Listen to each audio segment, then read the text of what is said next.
Morning बच्चों, आज हम करेंगे इंग्लिश ग्रामर में आपका जो टॉपिक है टेंसेस। बेटा इंग्लिश ग्रामर करने से पहले सभी को टेंसेस आने चाहिए, तो अब हम करेंगे टेंसेस को आसान भाषा में सीखेंगे।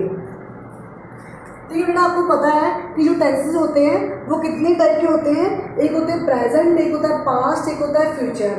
प्रेजेंट टेंस बेटा कौन सा होता है, जो आज के टाइम में चल रहा है, और पास्ट कौन सा होता है, जो बीत गया टाइम, और फ्यूचर क्या होता है, जो आने वाला टाइम है। बेटा आज के दिन में मैं आपको कराऊंगी प्रेजेंट टेंस। देखो प्रेजेंट टेंस में भी आगे इसकी भी टाइप्स है, जैसे प्रेजेंट इंडेफिनिट हो गया, present continuous, present perfect tense and present perfect continuous. बेटा इस वीडियो में हम आज करेंगे प्रेजेंट इंडेफिनिट टेंस। इसके हम पहले रूल्स पढ़ते हैं। देखो रूल्स, बेटा इस टेंस को जब सॉल्व करेंगे ना, जब आपको पेपर में आएगा तो क्या होगा, हमें वर्ब की कौन सी फॉर्म लगेगी बेटा, तो फर्स्ट फॉर्म लगेगी हमें। ठीक है, अब आगे जाके हम एग्जाम्पल के थ्रू भी हम समझेंगे वर्ब की फर्स्ट फॉर्म लगेगी, और बेटा ही, शी, इट के साथ हमें क्या लगेगा, एस या ईएस का प्रयोग होगा, एस या ईएस का यूज होगा बेटा। ठीक है, अब आगे देखो, अगर यही टेंस नेगेटिव में आपको आ जाए, नेगेटिव में आ जाए तो क्या लगेगा बेटा, डू नॉट लगेगा और डज नॉट लगेगा। देखो बेटा डू नॉट किसके साथ लगेगा, आई, यू, वी एंड दे के साथ लगता है। जहाँ आपके पास ज़्यादा बहुत सारे ज़्यादा जनों की बातें की हो या ज़्यादा चीज़ें हो, ठीक है ना, उनके साथ। और डज नॉट किसके साथ लगता है, ही, शी, इट के साथ डज नॉट का यूज होता है। ठीक है ना। अब देखो बेटा आपको अभी टिपिकल थोड़ा सा लग रहा है, जैसे हम एग्जांपल करेंगे तो आपको जो पूरा समझ आएगा। इंटरोगेटिव में क्या होता है, प्रश्नवाचक जो सेंटेंस होते हैं उसमें क्या होता है, जो डू और जो डज का यूज है ना बेटा, वो क्या होगा, वो सेंटेंस के स्टार्टिंग में होगा, सेंटेंस के स्टार्टिंग में बेटा होगा।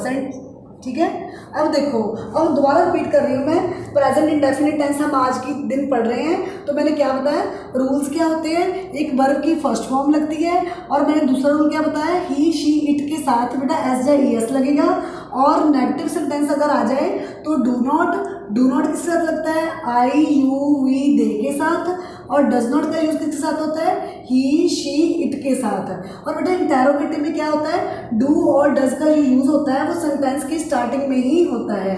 बेटा अब हम एग्जाम्पल के थ्रू समझते हैं। देखो मैंने एग्जाम्पल ऑलरेडी लिख रखी है कि मुझे कॉफ़ी अच्छी लगती है, पहले ये बनाते हैं, तो मुझे आई लाइक कॉफ़ी।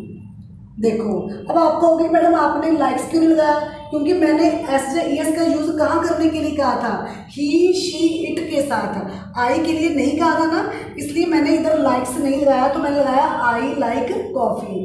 अब हमें मैं नेगेटिव का ले रही हूँ, मुझे कॉफ़ी अच्छी नहीं लगती है, तो क्या आएगा, आई के साथ मैंने आपको क्या बताया था, नेगेटिव सेंटेंस में देखो इधर डू नॉट के साथ डू नॉट लगेगा, अगर नहीं वाचक हो तो, जैसे नेगेटिव हो तो आई के साथ क्या लगेगा, do not, I do not like coffee.